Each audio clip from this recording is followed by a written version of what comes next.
It doesn't even really seem fair because it's so much easier than what I was doing. When you can do something that's much easier and get a better result, I mean, that's just like a no-brainer. The more data you get, the more predictable you can be. It's just the easiest plan I've ever tried to stick with, and that's why I've been able to stick with it. I was looking for something that I could continue to do till I'm 71, 81, something that would age with me, because a lot of the stuff is just too intense, and you're not going to be able to maintain it as you age. Hey there, about 73% of the people watching this video on YouTube are not subscribed to my channel. It would mean the world to me if you can hit the like and subscribe button on YouTube over here. It goes a long way to book more future guests and to onboard some larger sponsors as well. Thank you in advance for doing that. In this conversation, Daniel Edwards shares his transformation as a recreational runner. He ran several personal bests in his 50s, including a 30-minute personal best time in the Richmond Marathon recently. He did this through the implementation of low heart rate training, consistent training habits, and maintaining a strong mental focus. Daniel is a member of our personal best running coaching program, and more information can be found at pbprogram.com.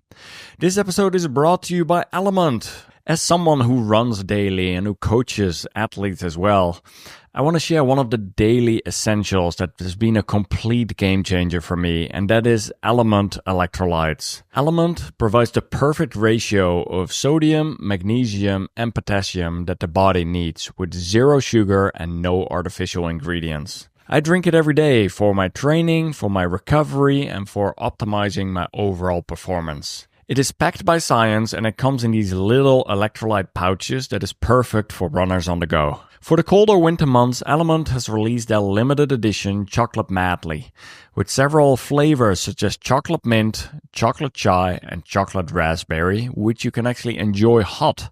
And here's something special for the Extra Mileage community. You can get a free sample pack with any purchase. These are 8 of the little pouches with any purchase. Plus, they offer free US shipping and a no questions asked return policy. You can head to drinklmnt.com/flow to receive your free sample pack. That is drinklmnt.com/flow. Hope you enjoy my conversation with Daniel Edwards.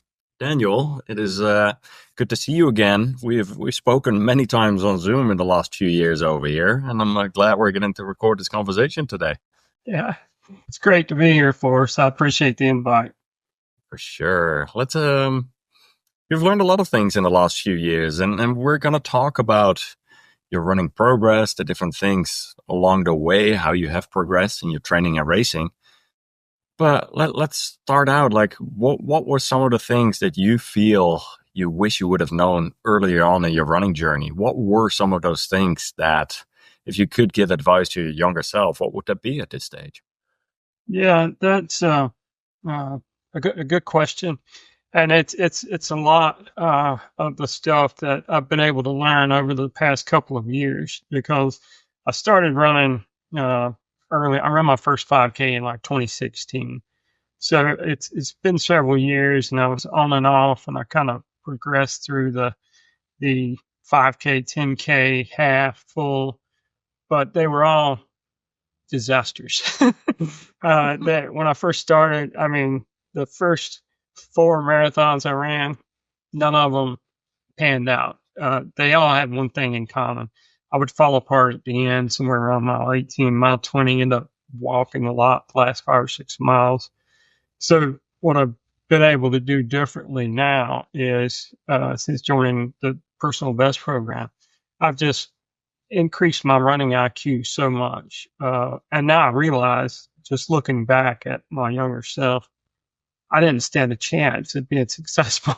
I didn't know anything about zone 2. I didn't know anything about heart rate zones. I didn't know anything about lactate threshold. I didn't know anything about how important recovery was, fueling, you name it. I mean, the stuff that you stress on the Zoom calls about sleep is just as important as running. All I was doing was running and trying to run harder, and I stayed sore the whole time. It was just a bad experience, and it wasn't really something that was sustainable for any period of time. So I've learned a lot in the last couple of years. I would say my running IQ went from about 0 to maybe 95 just being in the program for the last 2 years.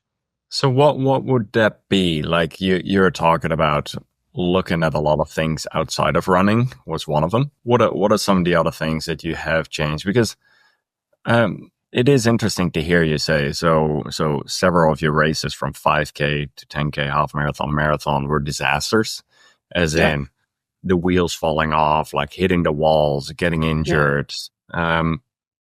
What were some of the changes that you were making throughout the process, like even in your running and outside of your running? What were some of those concrete examples? Biggest impact that biggest change that I made was joining the personal best program. I came to that, a buddy of mine, we reconnected a couple of years ago, Greg, a fellow PV member, and I saw him at a 10K, local 10K, and I realized he was a lot faster than what I remembered him. I mean, we were going out and he was coming back and he was like fourth overall. I'm thinking after the race, I'm like, damn, Greg, what have you been doing? And he told me about the Zone 2 training and your program that he had joined. After getting in that, I mean, it was just taking the advice that you learn on the Zoom calls, through the videos, through the program. And that is, it's a total different approach. And it doesn't even really seem fair because it's so much easier than what I was doing. When you can do something that's much easier and get a better result, I mean, that's just like a no-brainer. I would think at some point doing things the hard way would go out of style, but evidently it never has. Never has, but just being able to know what to do and see that there's a different process that's going to get you some good results. And this process is so much easier to follow and be consistent with because it's easy. 80% of my running is done at a much slower pace than what I was doing before. And you get up the next day, you're not sore. You're really not, you're not wore out or beat up from running too hard the day before. So you can go right back to it and run more consistently. And you couple with that, I really tried to improve my nutrition. I've really focused on watching my sleep, getting better sleep, and doing some exercise when it comes to strengthening your core and stuff. I've been a lot more consistent with it. I mean, I think I just hit 55 days of doing my core, working my core every single day. And that's a record. Let's talk through some concrete examples over here, because I think that will be very helpful for the people listening. So you're talking about nutrition. Like I know we can dive into even the diabetes component if you're comfortable sharing some of that. Sure. Like we can talk about some of the core strength that you have been doing on a consistent basis. But let's maybe start out with the nutritional side of things, because I think there's a lot of opportunity for people to improve over there, and not just in their runs in training and in racing, but even in their everyday nutrition. I saw a recent post in the Facebook group that you put up that you're using certain app to track, and that was very helpful. So tell me more about that.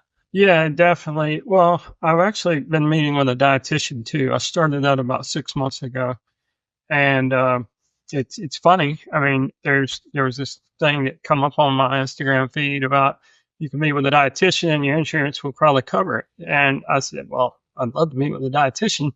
So I went and tried it and found this dietitian that just happens to be a 2:34 marathoner. Oh, wow. So she's a runner as well. I'm like, this is 2:34. This is who I want. Wow. So I hooked up with her, and it was what she gave me was exactly what I needed, because people can tell you, this is your target macros. This is how many carbs you need. This is how much protein you need. This is how many calories you need. That's great to know that. But what I need supporting that is what the hell am I supposed to eat? I need meals that equate to these targets. You tell me what to eat, I'll eat it. So, and she was really good about doing that. She didn't just tell me the target numbers that I needed to meet my goals. She provided me a meal plan that matched those. So I didn't have to worry about adding up any numbers or counting carbs or protein or anything. I basically would just eat what was on the sheet for the day. So that made a big difference in the app.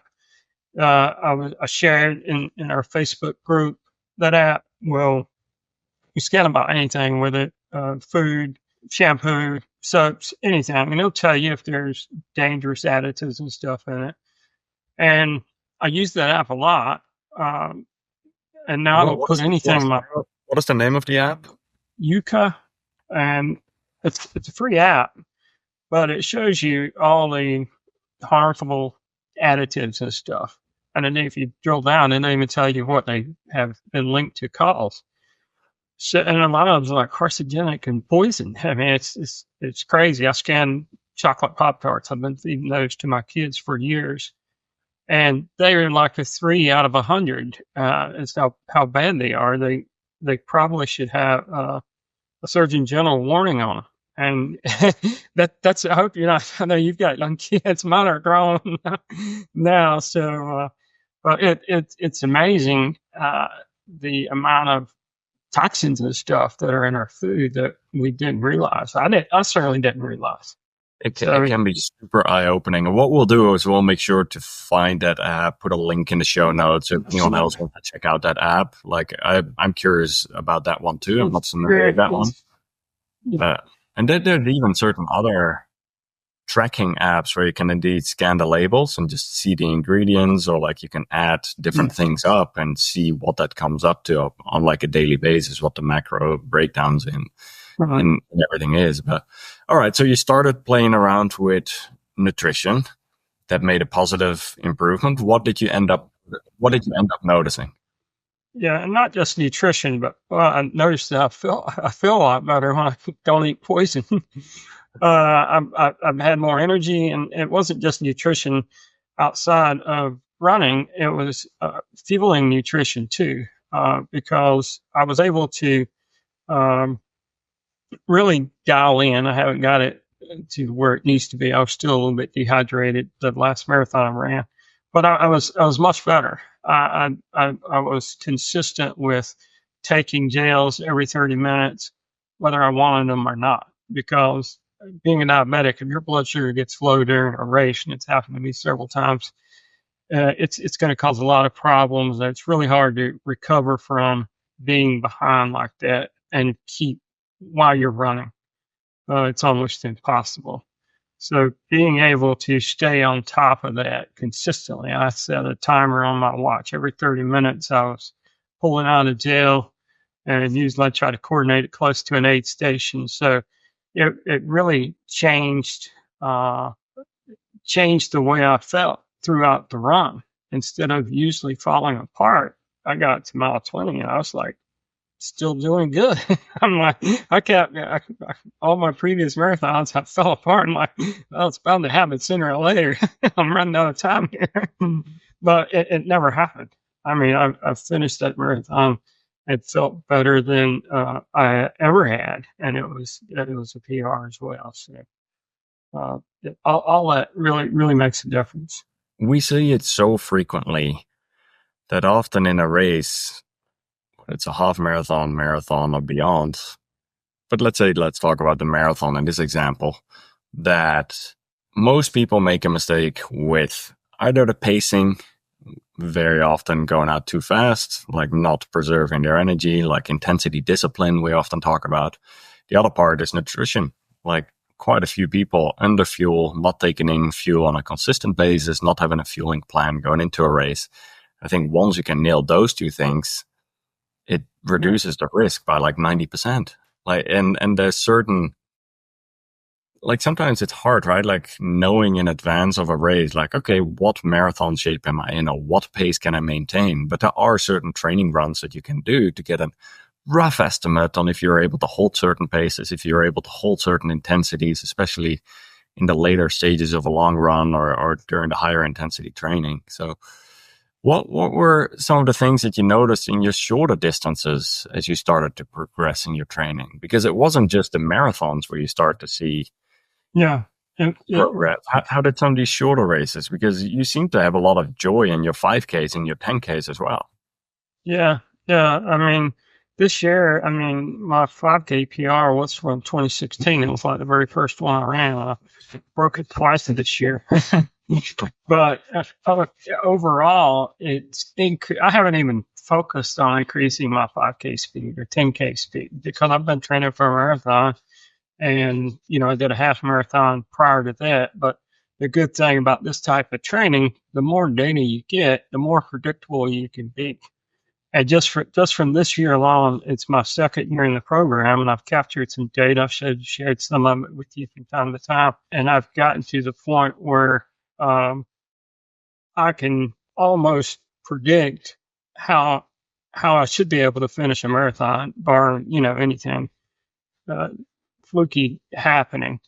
So, and the way that is for me, and it's funny how it works out. It's about 30 seconds per mile slower the longer distance you go. But I can run a 5K at a 7-minute pace. I can run a 10K at a 7:30. I can run a half marathon at an 8, and now I know I can run a full at an 8:30. So it's kind of funny how that's worked out, and everybody's different. But at the same time, those are predictable. They give me a lot of confidence because I knew when I ran that half about 6 weeks before the full, and I ran it at an 8-minute pace, then I thought, well, and I felt good at the end of it. I was still, feeling good, and it was a hilly half, so it gave me a lot of confidence going into Richmond, thinking, I mean, I was really just going for a 9-minute mile to be under 4 hours, but it turns out, I ran an 8:30 pace and got a much better time.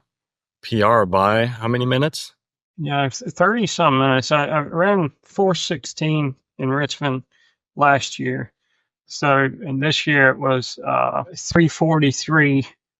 So it was over 30 minutes, and I was tickled. I mean, it was kind of cool. I ran up on the 3:45 pace here after mile 20, and I'm like, didn't expect to be seeing you this late in the race. Yeah, what were those last few miles like? I'm curious to hear because I know you had a hard time at 18. Like what were those? What did it feel like running those last few miles? Starting that race, I really didn't feel that good. In fact, I was like in a porta john 5 minutes before the race. As I come out and they were singing the national anthem, I'm like, oh crap, I got to get in there. So I really didn't feel that good when I started that race. But the thing about it is, and the thing that I noticed was, even if you don't feel good, I mean, I knew I had to just log a bunch of miles, so I figured let's get started, and maybe things will turn around. But I started kind of reluctantly, thinking that this wasn't going to be a good day. But the thing that I noticed is my training had showed up regardless of how I felt, because last year when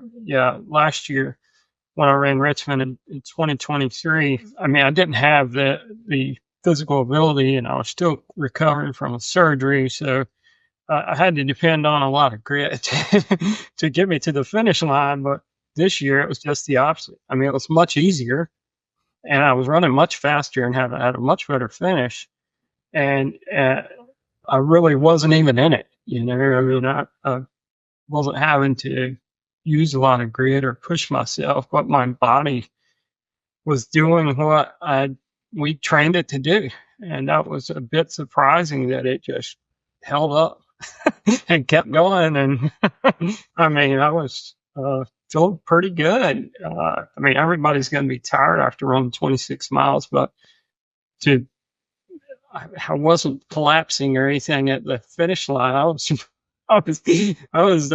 pretty stoked. Well, I think I've been smiling ever since. That's so good. The part that I feel sometimes runners underestimate is, yes, you might feel Sometimes going into race day, kind of feeling nervous, which is very normal, right? In the days leading up to a race, it's like the race day nerves. You're starting to taper, you wind down your training volume, your intensity comes down a bit, and you start to wonder, like, oh, am I going to be in good enough shape? I don't know. And like, there's all that part. I feel a lot of people have a recency bias where you only think of the last few weeks of training, and during that last few weeks of training, you were cutting back your volume, you were running not as much. Yet when you zoom out, you look back through your Strava, and this is something that I spoke about last week with a different podcast guest, Heidi Moreno. When you look back through your workouts that you've done, not just in the last few weeks, but few months leading up to it, that accumulation of gradual progress, gradually putting in the work, that's really what matters.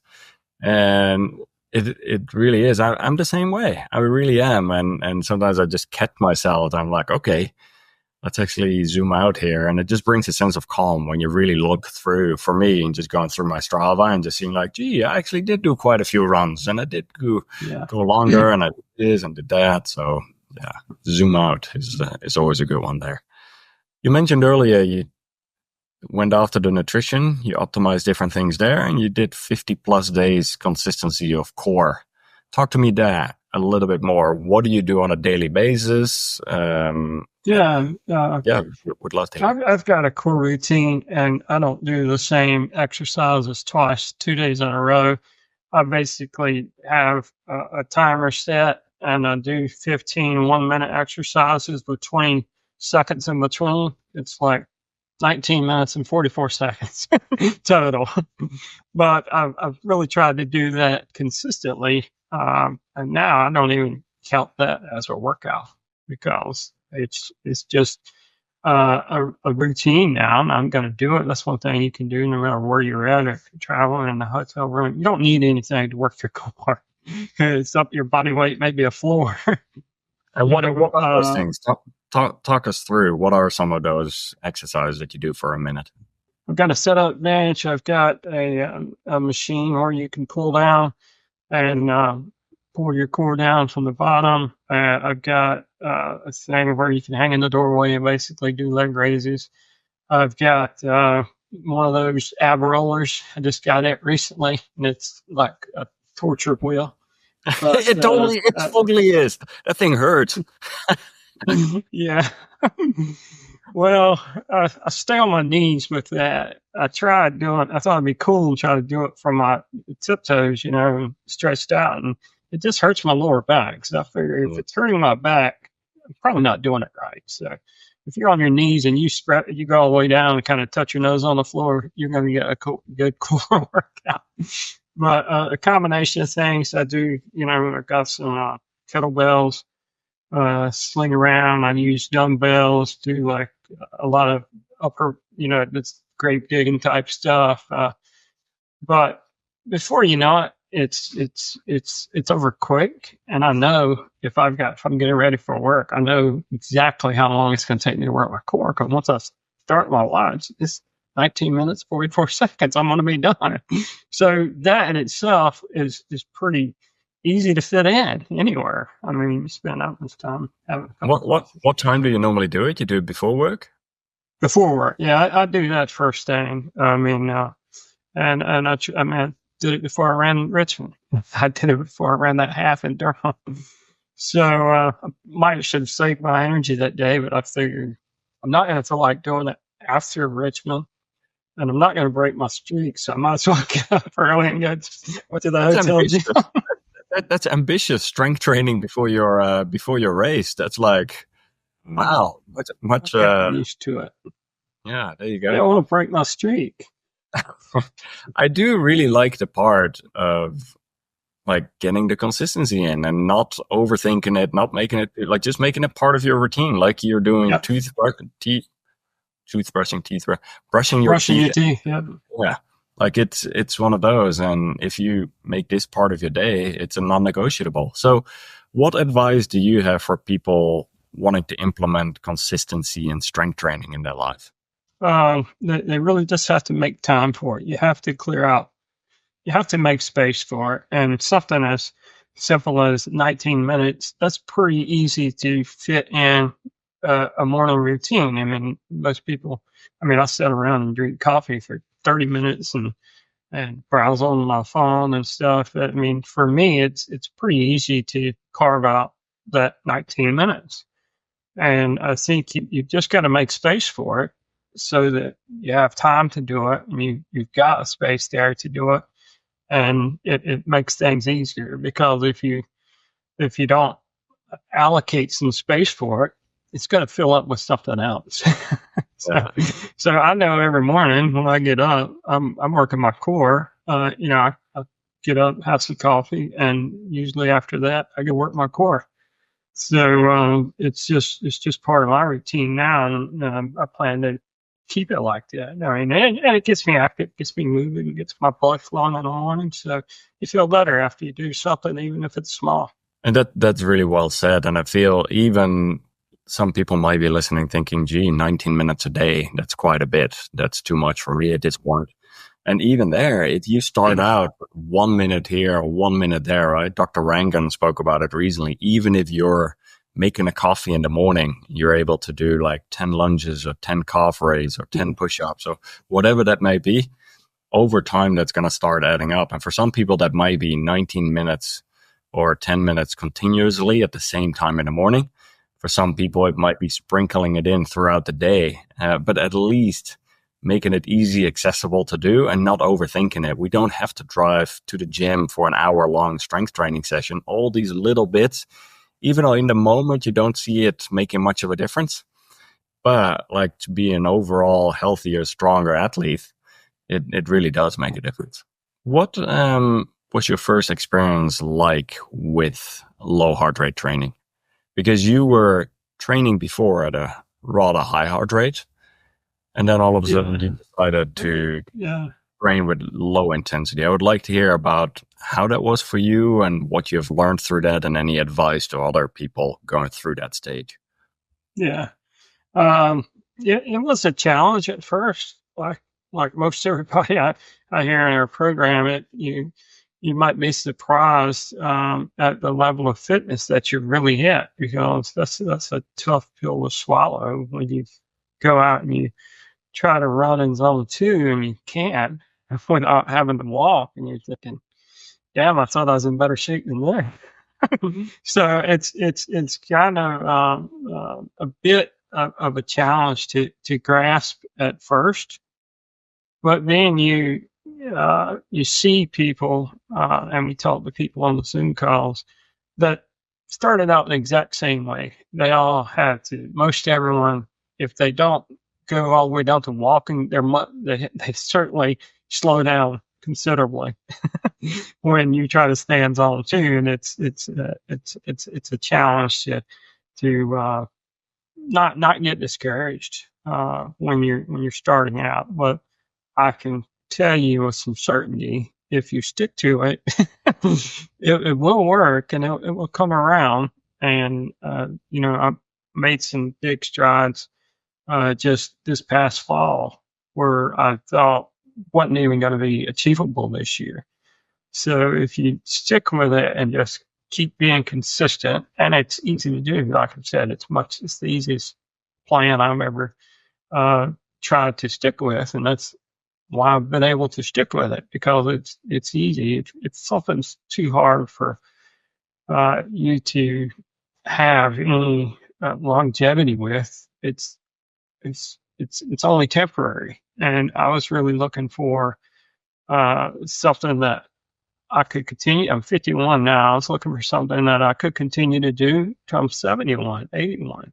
Something that would age with me, because a lot of the stuff is just too intense, and you're not going to be able to maintain it as you age. But this program, I think, you've got members in there that are 20, 30 years older than I am, that are still active and still following the program and are doing quite well.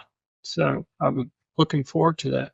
I like that goal in very much, as in wanting to run very healthy and well into my 70s, 80s. Maria. She was one of the podcast guests from several episodes ago, and she has a website, marathon at 80 and .com. That's awesome. That's what I want to be. And her goal is to qualify for the Boston Marathon. She's a very strong runner, and she's a back of the packer as well. And she's like, I'm not qualified for Boston now, but I want to run healthy and strong and qualify at 80. And I love that. I really think we should aim for being a strong, healthy athlete for many years to come, instead of so short-term thinking of, in 6 months, I want to accomplish this. Yes, it's great to have short-term goals.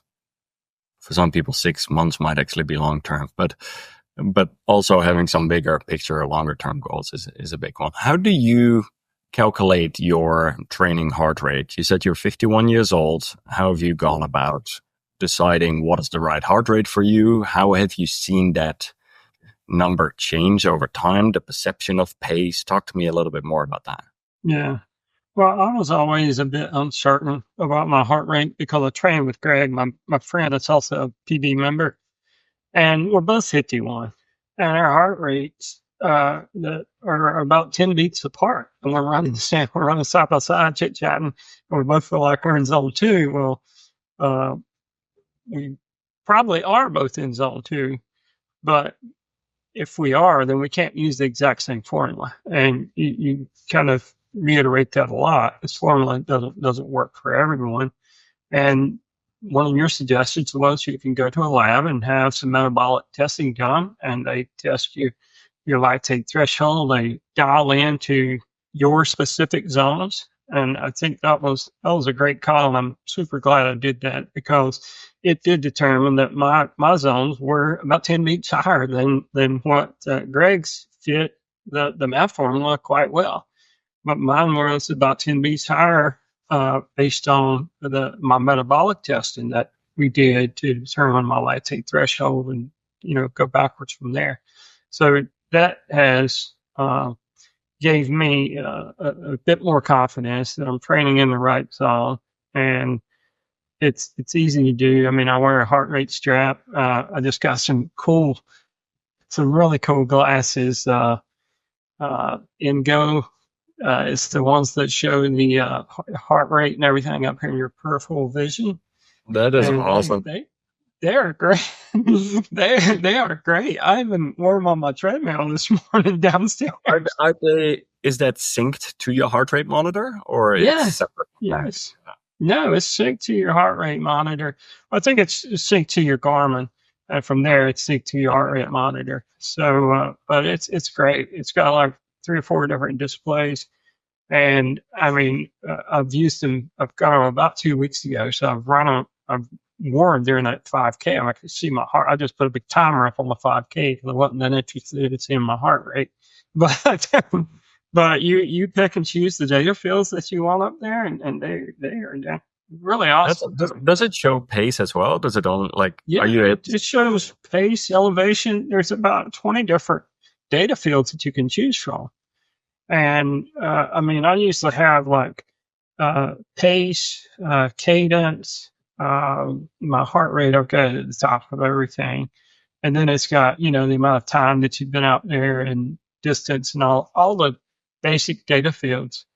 And there's about 4 different dashboards, and the way you get to the next one is just swipe over, and so you can set 5 data fields for the first dashboard, and then maybe a bit more random stuff on some of the others. But really cool. I've heard a few people talk about it. I've never ran with them, but it sounds interesting if you don't really have to look down at your watch and you can see it in front of you. On the other hand, I wonder if it becomes overwhelming too, because sometimes I just want to run and I don't want to look at anything. Let me show you. And they're not as big as the first version was really big, but these are almost normal size. And I've worn them, and I was sweating and all kinds of stuff, and still, I haven't had any problems at all. They tend to work great. There you go. Good. I was going to share that on my next Zoom call that I got on. I definitely want to look into that one more. And if you can, after the call, shoot me over a link to the one that you have. We'll put it in the show notes as well. Yeah, you bet. Let's talk through that one a little bit more because I think this is a good topic. So you were using initially 180 minus age 51, and that gave you a MEF heart rate number. And then you went to the lab, you identified, hey, your actual training heart rate number can be 10 beats higher based on Yeah. lactate testing. And they poke your blood every few minutes. And based on that, they look, what is your minimal with your lactate buildup, 2.0, 4.0. And they basically identify with that what your true heart rate can be aerobically still. So the interesting part is, and this is why I think eventually, indeed, doing a test at a lab for people can be helpful, can be eye-opening. And we see some people that come back with the exact same numbers. When I did my tests, 180 minus age was the exact same number as what came out of a lab. And I've seen it for other people too, like with you, where there was a 10 beat difference. I've seen the difference even being bigger. I've sometimes seen it being smaller. There's a few different things I like about the lab tests, and there are a few different things I like about the MEF formula. Meaning, with a MEF formula, it does take certain things into account that a lab test does not necessarily take into account. Meaning, if you're coming back from an injury, you deduct some beats and you basically train at a lower intensity for a little bit until your body, like, yeah, of course, you got to do strength, you got to do mobility, you got to do rehab and all that, but at least easing back into training from an intensity standpoint versus doing everything at the highest number possible aerobically, that there's something to be said about that. Or if you're improving in your racing, to actually use a slightly higher number than when you're like getting sick and cold and all those all the time. I love that. I think there's something holistic about that part. That being said, it is a standardized number, which works reasonably well for quite a few people. But then for athletes with a higher max heart rate, for athletes like in the 50s, 60s, 70s, we definitely see some of that further personalization coming into place. Same with some athletes who indeed might be in their 60s, who even when they do a +5 or a +10, it might not work. And so getting that further dialed into a medical lab, I absolutely think that there's a time and place for it. The main thing is, I think there's a lot of people who just start out with running or just starting out with low intensity running or with low heart rate training. For them to go to a medical lab, they simply wouldn't do it. So with that, I think the 180 minus H formula is a good ballpark number to just start out with slowing down. And so there's that part. I have also seen the medical lab can be inaccurate too. I've literally been sent home from a medical lab to come back again because my data was off. I had slept poorly. I'd eaten too close to the time of the lab test. And so we can't take that number as 100% every day, every time it's true either. Like, yes, of course, once you start doing multiple tests, you'll start to get a good idea of like where things are at. And so I see some of these things of determining your right heart rate training zone. It takes some experimentation. And like, yes, you can do the MEF 180 formula. You can use one of the zone 2 calculators that takes resting heart rate into account and max heart rate. You can, even there, some people don't know what the true accurate max heart rate is because it's not easy to get there. You really have to go quite all out to get there. And some injury prone athletes might have a really hard time with that. And we don't want them to be running at a max heart rate. You can go to a medical test. I think one of the other ones we talk about is the talk test, where you go out, you warm up for 15 minutes, and then you just have a conversational pace and you look, what is your heart rate at that point? And so there are different ways, and eventually you will find a way to feel what's right for you. And like when you're training 3 hours a week, you can get away with a higher heart rate number, even at your low intensity than when you're training 10 or 12 or 14 hours a week. Even then, you might have to dial it back to a lower number than your max, like of the zone 2. So there's a lot of different variables that come into play there as well. So for those working and training and having all sorts of other commitments, it's a bit of a puzzle. How do you balance it all? How do you go about it? When do you just said earlier, you're getting your strength training in the morning before work. What about your runs? How do you go about balancing it all? What's your approach here? I try to fit it in, but I don't necessarily I'm not always successful fitting it in. So sometimes I just have to fit it around something else. I mean, I've got a family. I work full time, so I've got a lot of other commitments. Sometimes I travel for work, but I try to stay as consistent as I can, but not necessarily be that rigid. And it's not as it might not be as much as you think. I mean, I looked at my Strava for this past year, and I think I ran 1,500 miles, and that's about 30 miles a week. And if you pull a 10 plus mile long run out of that, you're not running a lot, unless and I'm getting pretty good results by doing that. So unless you come and tell me, hey, you need to be running 60 miles a week if you want to qualify for Boston, I mean, I'm getting pretty good results, not killing myself. I've got friends, some of them, they run 50, 60 miles a week. And I'm thinking to myself, well, I'm getting the results I want, not running nowhere nearly that much. So I try to make it enjoyable. And the neat thing about Zone 2 running is the runs aren't hard to begin with. So you don't dread going on an easy run, or at least I don't. If you get done with a Zone 2 run and you feel like it was hard, then you did something wrong. You probably weren't in Zone 2.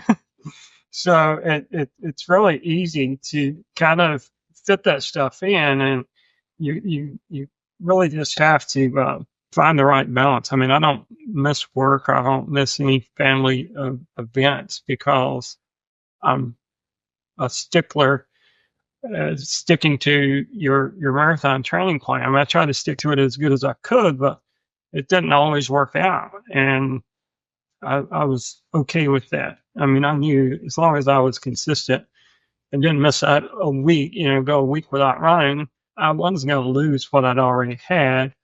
And at some point, you've pretty much got what you're going to show up with. So um, just try to be flexible with it. I feel you made a great point there, though. 30 miles a week, so whatever that is, about 50K a week. For some people, feels like a lot. For some people, that feels like about the average training volume. For some people, that feels very low. It's eye-opening to me how there's this notion. Sometimes people think you have to run X amount of training volume in order to improve, or it's not going to work.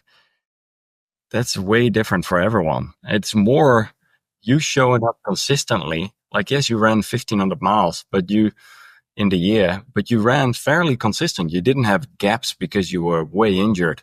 Like, you were able to show up, do consistent, like low intensity running, high intensity running. You were able to sprinkle in several races throughout the year. Like, you had some weeks you had your recovery weeks and some weeks you had your peak weeks, but at least you were able to go through these cycles and keep building on top of each other. And I feel I see it too many times, 60, 70% of runners get injured every year. And so, yes, I see plenty of people, they are able to run 50, 60 miles a week, and then they're injured for 3 weeks, and then they have to start all over again, right? It's like, what good did that 60, that's with everything. I think that's with training volume, that's with saving money. Yeah, you can save a lot of money this 1 week, and then you're not saving anything the following week. It's like the gradual small steps. It sounds like we're repeating that so often, but it really comes into play. So. Yeah, and just to build on that, one of the other things that I've did this year, that Greg and myself have did this year, we've did races where we didn't have any goals. I had one goal race this year, and that was Richmond. And the previous years when I was running, anytime I got in a 5K or a 10K or a half marathon, I was going to run as hard as I possibly could to try to get the best time I possibly could. I never had fun in a race. And this year, we made, we were intentional about it. We went down to Charleston, South Carolina for the Cooper River Bridge run, and we're like, we're going down there to have fun. And we went down there, got a hotel room, we ran the race, 32,000 people, helicopters flying over, and we were running up the bridge backwards, taking pictures of each other.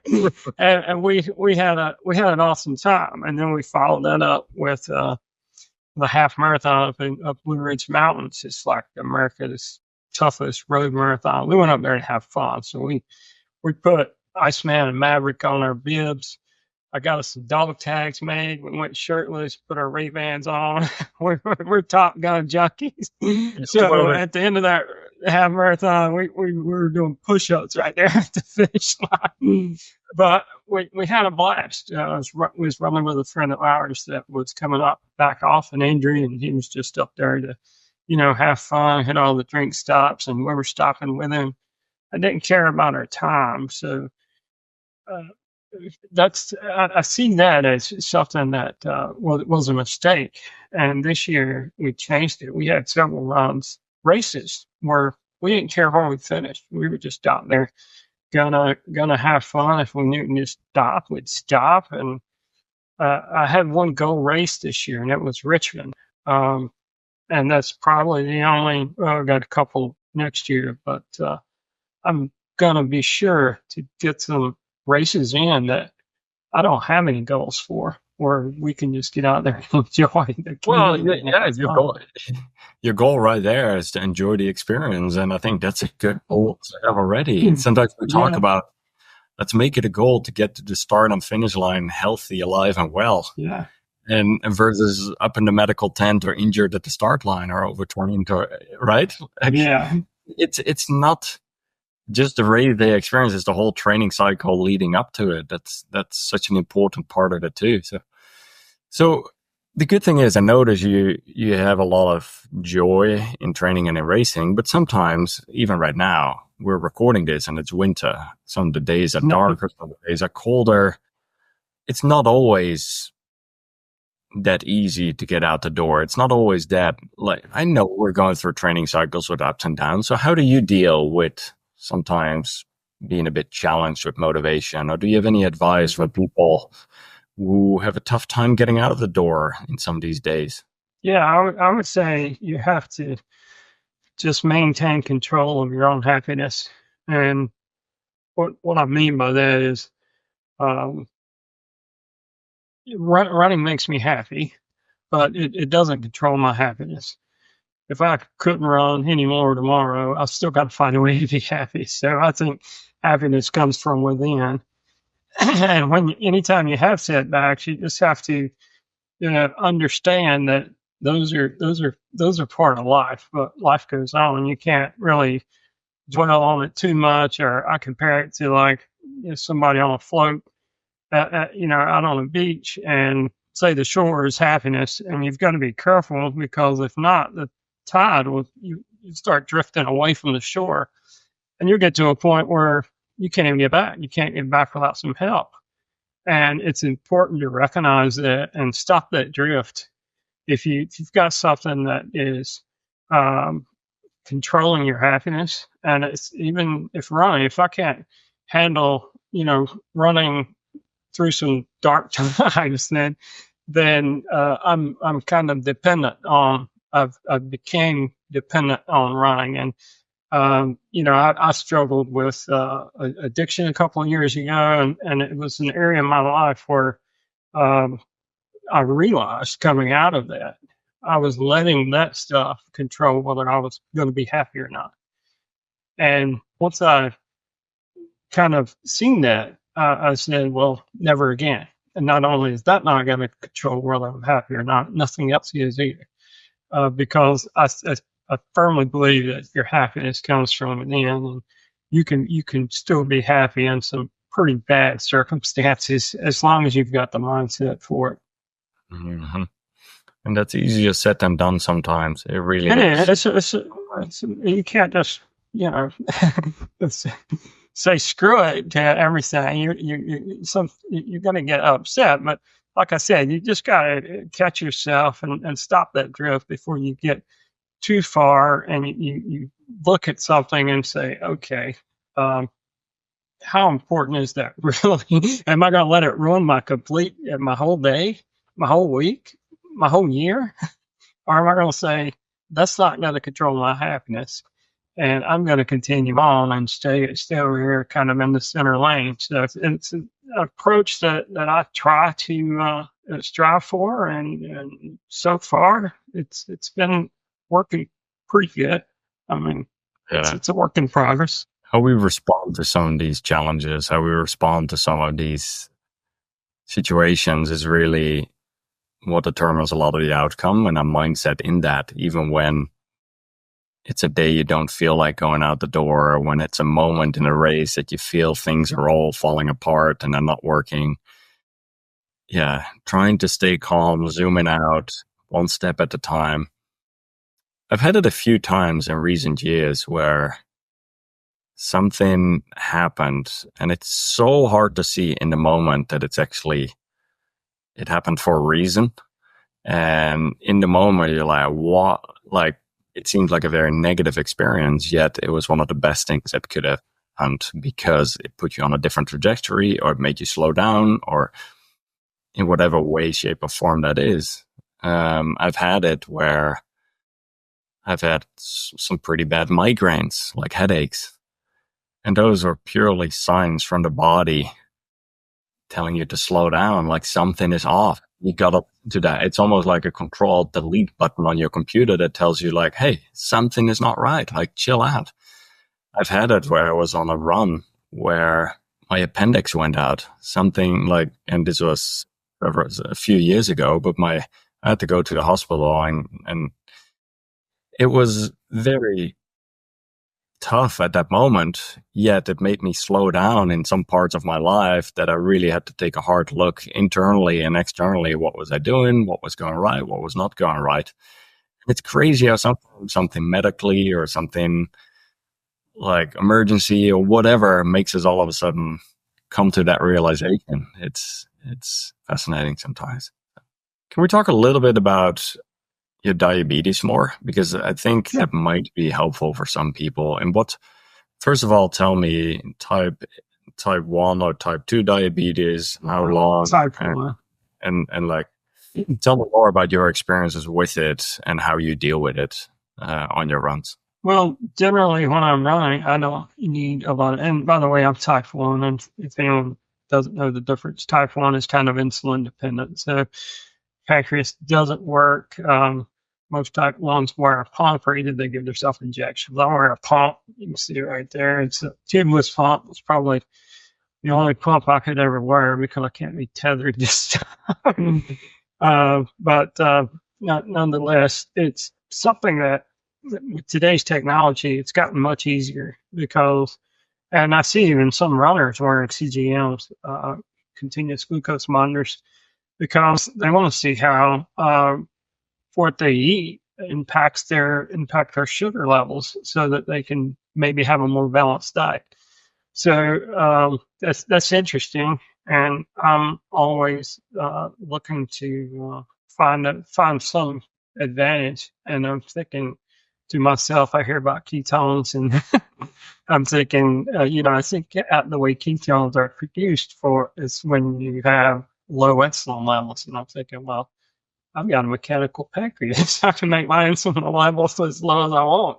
Does this mean I can create my own ketones? But at the same time, there's ketoacidosis that you can die from. So it's not anything that I've played with yet. But I did think I would ask my endocrinologist about it in my next visit. Looking for any advantage I can get. But you just have to be careful. It's no excuse not to be fit. In fact, it's good motivation to be fit, because, and not just diabetes, any disease or anything that you have that is, a misfortune, or is going to cause you some health problems, is going to be better the better shape you're in, regardless of what it is, because you're going to be able to get stronger treatment. You're going to be able to hold up better. So I think being fit is kind of trumps everything. I don't know of any reason, if there's someone type 1 or type 2 diabetic, that they shouldn't be able to be in a program like this or run. But everybody knows their own capabilities and they have their own doctors. But for me, it hasn't been a problem.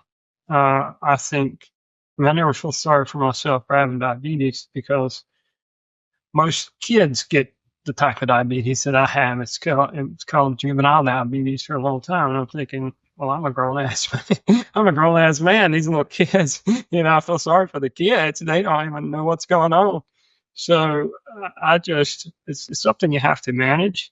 And I've had it for over 10 years now. So I've gotten to the point where I kind of know what to do. I turn my pump off when I'm running. I don't need any insulin. If I've got insulin on board, I'm likely going to go low. I always try to carry a gel with me. Sometimes I don't. And all my running friends get mad at me if I don't have something because they know. But nonetheless, it's manageable. And I'm not going to let it stop me. I mean, my goals. Yeah, absolutely. Absolutely. I do want to be respectful of your time. There's quite a few people listening to this podcast that are looking to become a stronger, healthier, happier athlete. Do you have any closing thoughts? Anything you would like to recommend? Anything you would like to end this conversation? I would just say if you're starting out, do some research. I mean, like I told you before, I ran my first 5K in 2016, and I didn't do any research. I made my first 2 years of running quite miserable at best, and didn't get any good outcomes. And if I would have did a little bit of research, maybe we'd have met a lot sooner. Because now that I've got a run coach and I'm in a program, I've learned so much. The last year, it's just making leaps and bounds of difference in how I can perform and how I feel. And like I said before, it's something that I think will age well with us. And it's something. It's a lifestyle change. If you're looking for a diet program, this isn't it. But if you're looking to change your lifestyle and do something that's sustainable, I think you need to give something like this a try. If it's not in your program, I would definitely educate yourself, because that is key. I try to watch YouTube videos about every morning while I'm having my coffee. And just example, I was watching a David Rush video the other day, and he was talking about baking soda. And I'm texting Greg. I'm like, baking soda? What the hell is this for endurance athletes? Next thing I know, we both got some baking soda. We're putting it in our protein. But it's something we're going to investigate and look into. And if it does actually, push back your lactate a little bit, then there might be some advantages there. But I would say keep learning, educate yourself. I get on your Zoom calls probably not often enough, but every time I do, I learn something. The last time I was on one, you were talking about how much the saunas really benefit your body, and when it comes to recovery. And I was thinking, well, I've got access to some saunas by the time I've taken the time to get up to the gym. But stuff like that, you're just always learning. So I'm going to incorporate that into my next year training block, and hopefully just continue to grow and get better. Yeah, that's the exciting part too. I think there's a lot of free resources available online too. Yeah. And there's different paid resources available. There's individual coaching available. Just going to a training block and going to a race, knowing that there are a lot of different things that go into this. It's not just putting on your shoes and running as hard as you can. There's definitely a bit of thought that goes into it. And even if you cover the basic fundamentals and you have an open mind and you're excited to experiment with some different things, like you might be surprising yourself throughout the process of that. So, it's really awesome to see the progress that you have made. And I know, like, even now you ran more than a half an hour personal best in your race. I know you have many more personal bests in you. It's just, once again, what we were talking about earlier. Let's zoom out the time horizon. Let's go through some more of these training cycles, keep building on top of each other. But you're doing a fantastic job, man. Keep doing what you're doing. Well, thank you. And I really appreciate the support. I mean, it was last November, not long after Richmond, that Greg and we were out on a training run on the New River Trail, and we decided that we were going to have this goal to both qualify for Boston in the next 5 years. So I get home and I text that to you on Instagram or something, and you're like, heck yeah, let's do this. And that's encouraging. It's like, once you know it's possible and you got the support, reconfirming that it's possible, it's like, all right, we're gonna do it. Absolutely. So that's great. And I don't think you charge enough for your program. I've had bar tabs more than the cost of your lifetime membership. So for the value that I've gotten, I just feel like I'm ripping you off every time I get on a Zoom call. It's for me, it's really about the joy that they were able to bring. And I think one point, it is far removed from me that it's not just me there answering questions. I think it's the community that's all helping each other out. And that's becomes like, I think the community learning component, like, yes, of course, myself and other personal best coaches are active in there, but I think the whole part of people telling each other, and just like we've talked about on other podcasts too, surrounding yourself with a local running group, or surrounding yourself with the right type of people that lift each other up, that speak the same language, that can think like you, that can encourage you and inspire and check in with each other. Like, I think those things go a long way. Yeah, I mean, you've got to find people that's got some positive energy, and if you're going out with people that you come back for your ride and you feel stressed out, that's bad. I mean, I've got people I run with, and they're great. They're complete running badasses, and I'm just like, I'm gonna hang out with you guys because I feel better after I go run with you. And that's just in the local community. I mean, online you've got access to unlimited running badasses that you can leverage from. So I think I mentioned it earlier. We don't have to do things the hard way anymore. So it's really about just don't be stupid and do some research. And these people have already. I mean, if I did that, I would probably be 5 or 6 years ahead now, because I wouldn't have struggled all these years. But it was a stupid decision not to. But you live and learn, and maybe one day I'll quit doing things the hard way. Exactly. Well, I look forward to going for a run with you at some point, wherever that's going to be. Whether you're going to be on the East Coast or at one of the bigger races, we'll connect again soon. So. Sounds good. If you get anywhere over on the East Coast, just let Greg and I know, and we'll try to hook up. For sure. Awesome. Daniel, thanks so much. Appreciate it. We'll talk more soon again. You bet. Thanks so much for listening or for watching. What was your favorite lesson, takeaway, or quote from this episode? Would love to hear it from you in the comments on YouTube. And also make sure that you like, subscribe, and punch that notification bell on YouTube. That was about it. Have fun out there on your runs. See you at the next one. Bye now.